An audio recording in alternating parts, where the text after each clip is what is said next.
top 10 Yu-Gi-Oh list. Well, we've talked about that. So the reason I don't want to do top 10s, chat, is there's this guy called the Dual Logs, and he look at this, the Dual Logs top 10. Yeah, every video this guy fucking top 10 level 9 monsters, 69,000. That's a meme right there. 69,000. Everything this guy he's power creeped everyone, chat. There's no top 10s left. It's not even, no. It's not even that there aren't top 10s left. I think the top 10 craziest Yu-Gi-Oh hairstyles. Oh my god, I don't think anyone's made. If someone made that, I'm gonna copyright strike them. Top 10 Yu-Gi-Oh hair. If someone made this video, chat, press 1 to copyright. No one had better made this video. This is our fucking video. Ranking Yu-Gi-Oh protagonist hair. This isn't it. Top 10 most absurd Yu-Gi-Oh. Okay, so no one's made the video. Cool. No one's made the video yet, chat. We can still make it. I mean, to me, that's a good video. The problem is, it just feels like no matter if a top 10 is made, chat, and it's not by the Dual Logs, it feels like the community they won't watch it. Like, top 10 Yu-Gi-Oh Beast Warrior. I'll give you guys an example. Let's see. I might have to put what's it called there. Wait, did I misspell warrior? Oh my god, I can't spell. Let's see.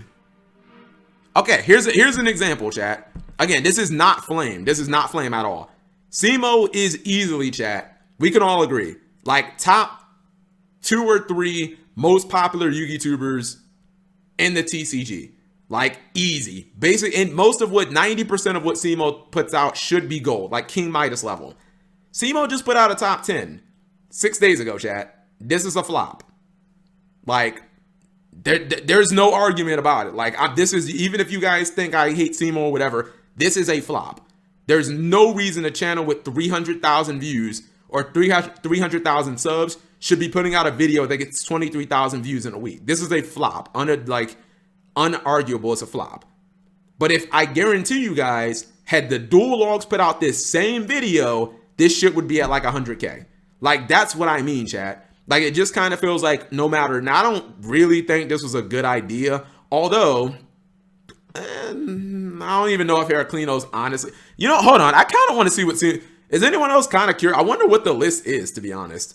But the point is, like, I just feel like if Dual Logs doesn't put it out, like, no one wants to watch it. Like, he has that much of a grip on top 10s. Like, if even Simo can't fucking put out bangers, then, like, who the fuck can, chat? You know what I mean? Like, yeah, it's that simple. If it's not Dual Logs, like, don't watch. I feel like the community, not you guys, but I feel like the community is kind of, is that dumb on it. You know what I mean? Like, if fucking Simo can't put out a hit, like, who can?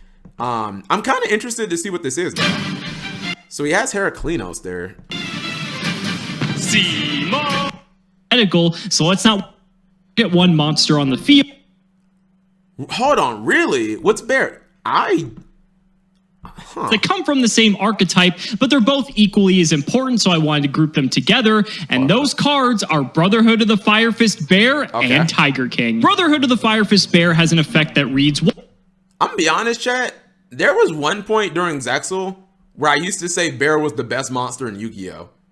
I'm a little surprised that Bear is only 10. Like, anyone else kind of feel like that's low? Like, again, you're not, when you think of top 10, you're not thinking about the card now. You're thinking about the card at its absolute peak. So, like, if you're looking at Bear, chat, go back to, like, Fire Fist +1. You know what I mean? Like, think about Fire Fist then. Like, I thought Bear was arguably the best monster in the entire game of Yu-Gi-Oh! So, I'm not really seeing 10 monsters better than Bear. Like, that's kind of surprising. When this card inflicts back. He said in no order. How are you gonna make a fucking top 10 in no order? That it's alphabet. What? How can you even have a top 10 not in order? The entire point of a top 10 is to rank the cards in order. Like, that doesn't even make sense. A to Z. Yeah, but A to Z is different though. A to Z is different. Obviously, A to Z is not in order. You cannot have a top 10 that's in no order, chat. That doesn't even make sense. The entire concept of a top 10 is inherently ranking them. Like, what? Like, I'm just, honestly, this is just raising an eyebrow. When I think of historically Beast Warriors, Fire Fist Bear is probably like top 3. Like, I would imagine Bujin Yamato has to be on here somewhere too, but battle damage to your opponent, you can set one low. fire formation spell directly from your deck. A to Z is not. A to Z can't be in order, chat. A to Z cannot be in order just because of the nature of A to Z. But a top 10 inherently is ranking them. Like, you cannot be like 1 is somehow worse than 7, but it's not in, like, what? You're inherently ranking them. Like, you that's can send dumb. one face-up fire formation spell or trap. You He can doesn't want to get graveyard. That's the thing, Selza. When you make a top 10, you have to be open. Like, that's just part of being a like, you gotta be able to take the heat. If I do a top 10 list, chat, and half of you guys think that my number 5 card should have been number 1, like, I gotta sit there and take the heat. Like, it is what it either make your list better or accept the criticism. That's part of making a top 10. Like, no person should be afraid of criticism if they're making a top 10. Like, you should not expect everybody, and I had to learn this the hard way, chat. You should not, as a content creator, you should not expect everyone is going to agree with you.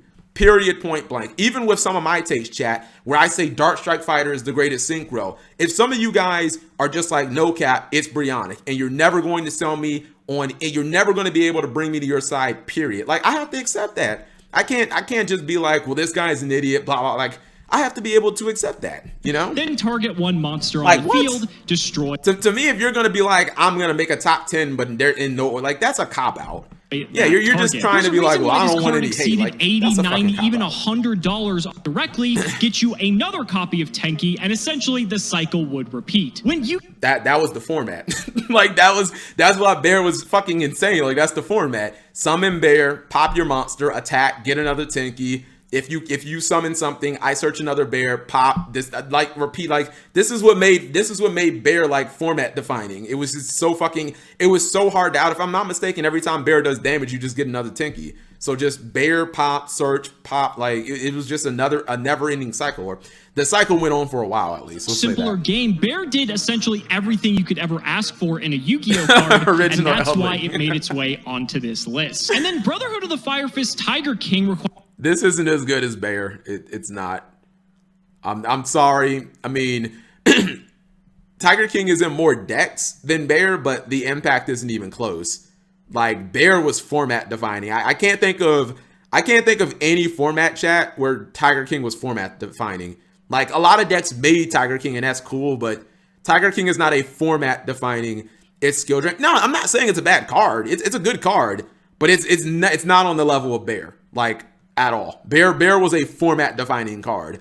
Tiger King makes it into decks like Bujins and Luna Lights, decks that can make it, but it ain't format defining. Like, those decks would have been good even without Tiger King. To summon. When this card is Xyz summoned, you can sell. I want to see what else he has on here. Anytime you additional material, you were able was a by modern standard one Bujin monster from. I agree with Yamato too. I just mentioned that. Again, I mean, I'm just gonna go on his list as if it's in order. 9 for Yamato is too high. Like, Yamato should probably be like top 5. I mean, the entire Bujin archetype doesn't even work without this card. Like, it is the backbone. It's alphabet. That's even worse than saying not in order, to be honest. Like, making your list alphabetically is, I mean, unless it's an A to Z. Okay, full disclosure. Unless it's an A to Z, having your list be alphabetically ranked is even worse than having it not be ranked in order, because that doesn't even make sense. From your deck to your hand, like, that's send just one card from your hand to the graveyard. You can only 6? Control one. Okay, that's fine, Yamato. but a I mean, relatively 9 simple just doesn't effect, work for and me. it may not. It was a very terrifying deck, and with each turn that would progress, Bujin would become more and more frightening, with options like Mikazuchi overlaying into Xyz monsters like Susanoo. There was. I could put Beast King Barbaros on the top 10, but it's not beating out Bear Yamato. It's just not. So yeah, but Beast King Barbaros can't beat out those beloved archetype, but it also. What else you got, Assault. Simo? And if you played back during Gladiator Beast format, you know exactly where we're going, because for our next card, we have Gladiator Beast Heraclinos. Okay, I'll give him Heraclinos. Gladiator Beast Heraclinos. I mean, I probably... Oh, shit. I was going to say... Chat, I was going to troll. I was going to say Bestiary, but Bestiary is a winged beast. Yeah, I guess if you have to pick one Glad beast, I guess you have to go with Heraclinos, because the other monster, like Grizaris and Bestiary, are both winged beasts. So I guess you kind of defaultly have to go with Heraclinos. We have Laquari and 2 Gladiator Beast monsters. People these days don't understand how good Fire Fist was. Possible video. Oh, Fire Fist definitely a video topic. The above cards you control I love Fire Fist. You do not the new shitty Fire Fist. During either player's turn, when a spell or trap card is activated, you can discard one card, negate Who makes the better activation, videos? and destroy Simo it. This or card me? must be face up on the field now, to Simo. activate and resolve this effect. I'm only making one video a why that week, effect so of easily, Heraclinos Simo. sounds familiar. It's because Many previous Yu-Gi-Oh! Arc, and being a 3,000 attack body made it. Make your own top 10 right now. There's not that many. Wait, you may make my own. I mean, we could do that, chat. The problem, we can't post it. Enormously. If let's just put this in perspective, chat. If Simo's top 10 Beast Warrior video got 24,000 views, what would we expect our video to get? Like fucking 5? I mean, come on. To run over in battle. Gladiator Beast Heraclinos. I didn't even think about that. Holy shit. I think. Chat, what's the number one? I didn't even think about Zodiac. So I guess the number one has to be either Broad Bull or Dryden. Like by default, I think the number one has to be a Zodiac mount. But just by default, I think it has to be a Zodiac. I didn't even think about that. Absolute beast. Yeah, and it's by default, it has to be a Zodiac way monster. Onto the Just top by 10 default. Beast Warriors of all time. Is now, Rap for our here? next card, we've got Broad something Bull? that strikes tons of fear into a large portion of the player base, got? because this card's responsible for some of the most degenerate loops ever conceived, and that card this is a beast? is Grand Soil, the Elemental Lord. Grand Soil. Chat, who even knew? The Elemental. Why is this a beast? Did anyone know this was a Beast Warrior? I kind of feel like what? what? I kind of feel like a weird. Who the fuck even knew this was a Beast Warrior? Like I thought it was a rock too. Like who even thought this? I don't know what I thought this was, but who the fuck even thought this was a beast? Why? One of those cards Why that is has this a Beast received Warrior? an errata and It no has longer nothing is to do nearly with as like, frightening what? as it used to be, but that doesn't take Why away isn't from it? how I thought devastating it should probably be a was. rock. The pre-errata text on Grand Text, which I mean, if this is a Beast Warrior, then I think it is a top 10 card. Because it did get banned, right, chat?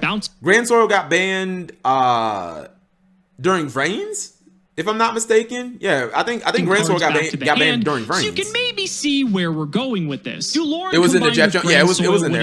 I think he played either 2 or 3. Loops, he definitely played multiples. Bounce Grand Soil back to your hand, special summoned it again, resurrect the monster back to your field. Yeah, it got banned because of Firewall Dragon. And so it's no A to come off the list. Well, Grand Soil Virtual with a pendulum effect that she deserves to be on it. She's not my favorite Lunar Light monster. That would be Leo Dancer, but Tiger's the best lead. Like she's the best Lunar Light by a mile. Just because once per turn, you can target Tiger one has Lunar to. Light monster You gotta show Tiger her respect. But it cannot attack. Its effects monster are negated. reborn 3-4 times in a destroyed turn during the end phase. You gotta show Tiger her respect. Chat. She got banned for a reason. And the Lunar Light very degenerate. It was just deck doesn't need the pendulum summon at all. The turn this card was sent to the graveyard. You could. I don't know about this. Like, so this card was Mana Core Darkness, if I'm not mistaken, was semi-limited back during DM. I think with Card of Safe Return, there was an infinite loop that let you draw Exodia. But I don't think it was good, chat. I want to see if Simo's going there. Mana Core Darkness. Because, like, I feel like it wasn't even good. I feel like it was never good. I don't remember ever seeing it be successful. You can send to the graveyard. I just want to see if he brings up Exodia. When Max C was still legal, Manticore of Darkness was actually a way to out this because you could forcibly make your opponent, if you could Yu-Gi-Oh! Standards, it was definitely a card that was begging to be abused because once again, it did not have a once per turn clause. A bit of a gimmicky card, but it has a rather interesting place in Yu-Gi-Oh!'s history, and that's why I've decided to put it on this. Manicore decked me out at YC. Were people playing, Jack? Were people playing it? Like, what were you playing against? Because I assume he's talking about like DM era. Because I just can't think of Mana Core doing anything in like the last decade. Like, I don't know what are y'all talking about? It was played in grass decks? It was a meme in Zodiac. But like, okay, outside of Max C decking, like what are you doing with it? Are you just summoning a 2300 vanilla for no reason during your in? Because it only works in the in phase. Like, again, during DM chat, it was good with Card of Safe Return, because if you had 2 mana cores and Card of Safe Return, I believe that you infinitely drew. Hold on. During the end phase, at the turn this card was sent to the graveyard, you can send to the graveyard 1 Beast War. Yeah, okay, so if you have 2 of them, you just infinitely activate their effects, and if you have Card of Safe Return, you just draw each turn. But like, even with grass, so like you summon one during the end phase and like, okay, what now? What now? I have a random 2300 vanilla? Like, what the fuck does that do? Like, I don't think this deserves to be on there. When this card was initially announced, people lost. If your opponent played Max C, oh, okay. Well, I mean, but that's kind of scuffed. So if your opponent Max C, then you just deck them out. I guess that works. But you would need 2 of them, right? GCD, wouldn't you need to? I get that, but that feels kind of like a scuffed reason to play. Never been conceived before in Yu-Gi-Oh, and that card is Reborn Tengu. Reborn Tengu might be one of the simplest Yu-Gi-Oh cards ever printed. This is true. Reborn Tengu was like format defining. Like, this is a Yu-Gi-Oh story. This card, if you guys don't know, was so fucking hard to out because during 5Ds and into Zexal, like, it was so hard to stop monster effects during those times. Like, monster effect negation, why is Tengu not used now? I still really don't have an answer to that, Zesty. I mean, well, so monster effect negation is a lot easier now than it was in those eras, Zesty. Like, I guess that's the simple answer. Like, certain things like Tengu, stopping a Tengu back during 5Ds was really, really, really fucking hard. Like, if you didn't have one specific card, Solemn Warning, you couldn't fucking stop your opponent for burning through 10. There's a reason when this card was played in Plants, TG Stun, fucking TG Agent. There's a reason like every deck threw this card in there because it was so hard to stop. Even Scraps played this card. Because a lot of Scrap monsters were like Beast Warrior. You could play Horn of the Phantom Beast. I mean, no one's playing Divine Wrath, but yeah, monster effect negation was hard. So if it's hard to stop monsters, even if it doesn't matter how this thing left the field. If you trished it, also, you guys know the new ruling where if cards are like sent back to the deck, they don't activate. That's also like that's something that wasn't in place during 5Ds and Brains, or excuse me, 5Ds and Zexal. So like if you trish this card, if you trished it, if you destroyed it by battle, if you destroyed it by card effect, if you bounced it back to the head, it doesn't matter how you got rid of Tengu, it would just replace itself. So unless you negated the monster effect, it would basically just get more copies. Now it's a lot easier to negate monster effects, but back then it was very difficult. So like I guess that's the reason why people don't play it now. But Tengu was like insanely good. Did I shampoo my head? No, I don't shampoo my head. This face-up card leaves the field. I don't have hair. I shave my Tengu from your Tengu was apparently for all of you. Let's see. Only be used once while this card. Wind Up Hunter. I actually don't agree, because windups were successful without the wind up loop. I forget exactly. Here's what it was. If I'm not mistaken, chat, during Zexal, I believe, didn't Konami, so Zemighty was originally at 3. I believe Konami limited Zemighty to 1, and that's when windups transitioned to the shock lock, if I'm not mistaken. I'd have to research that. But I believe that they transitioned, which means the deck was still 100% tier 1, even without using this card at all. So I don't think that this is like a top 10 card ever. I mean, it's really good for like the loop, but if your deck doesn't even need you at all to be good, it's probably not a top 10 card. Is face up on the field. So while Wind Up Hunter does have a Why do we still have no Zemighty clause built into it, that because Konami's forbidden fucking in the dumb. OC. leading false effect reads cannot be normal summoned or set. Must be special summoned. I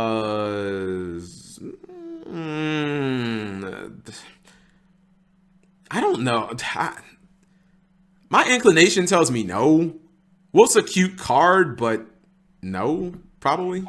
If this card is sent from your deck to the graveyard, why are we watching? I just want to see the list. Again, a relatively simple effect, but the Lightsworn archetype took biggest advantage of brick this ever? very well. Lightsworn's play big Solar mechanic Charge. from the field Or Illumina. and give you a surprise kill, hoping it just See what else we got. time. And if you're keeping track of your ABCs, you might notice that Zodiac inherently broke so the Xyz summoning Zodiac. turn, which means attack your opponent created a lot of all time. Be sure to let me know down in the comments. So that's his top 10 list. I also think this video is long as fuck, chat. Let me see. Simo also changed his background a lot in this video. I'm just looking at like the way that he did his top 10s, and I'm just seeing like, is there anything I can take from it? I don't really think it's that different. Although, I mean, he has some nice backgrounds. I'll give him that. But I don't know. To me, how long should a top 10 video be, chat? Like, what do you guys think is a fair amount of time for a top 10? Because I have a number in my head that I feel like none of my top 10s would ever go over. And I feel like a lot of them, what's it called? 10 minutes? 10 minutes? I feel like 10 is a good amount.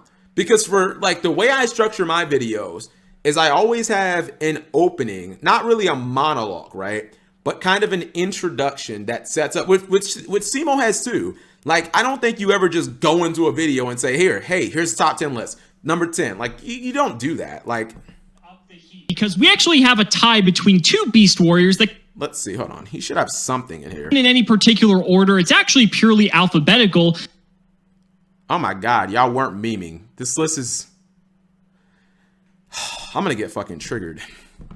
If you want to check those videos out, those links will be down in the description. But for the purposes of this video, we're going to be covering Beast Warriors. This list isn't in any particular order. Okay, so he kind of has an... I just wanted to see if Simo had like an opening or something like that. Usually a tuber, at least, not everybody, but I feel like you should have like an opening, something that explains what the fuck the video is about other than just the title of the video, right? That explains, hey, today we're talking about Beast Warriors, blah, blah, blah, blah, blah.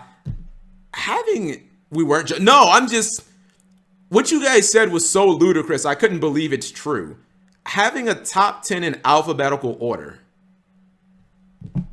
Am I the only one that just is like mind blown by that? And I don't mean mind blown in a good way. I mean mind blown as in this is so mind blowingly dumb. Like, what? Top 10, but alphabetically. Okay. Okay. That's just so mind-blowingly dumb. I don't know how to respond to that. That's like if in alphabetical, like an A to Z list, having the cards be listed alphabetically is fine, because an alphabetical list is inherently alphabetical.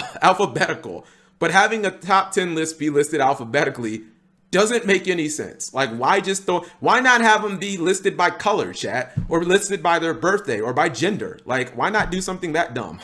That doesn't make any sense. I don't know. If you want to get triggered, just watch Simo. No, Simo's a good content. I just don't. Why would you just add that stipulation on there? Like, for what reason? It just doesn't make any sense. Like, I don't like, chat, when things are added for no reason. It's like think of your favorite sandwich, chat, right? Think of your favorite, whatever your favorite sandwich is. Now, what if someone just said, we're gonna add a fucking mushroom patty and olives and, Gouda cheese? Like, why add this other shit in there for no reason at all? Like, if your favorite sandwich is a BLT, why would you just randomly throw, I don't know, fucking tuna on top of that? Like, it doesn't make sense. That's all I'm saying. Olives, I actually like olives. I only like black olives on sandwiches though, but the green ones, I eat the green ones plain.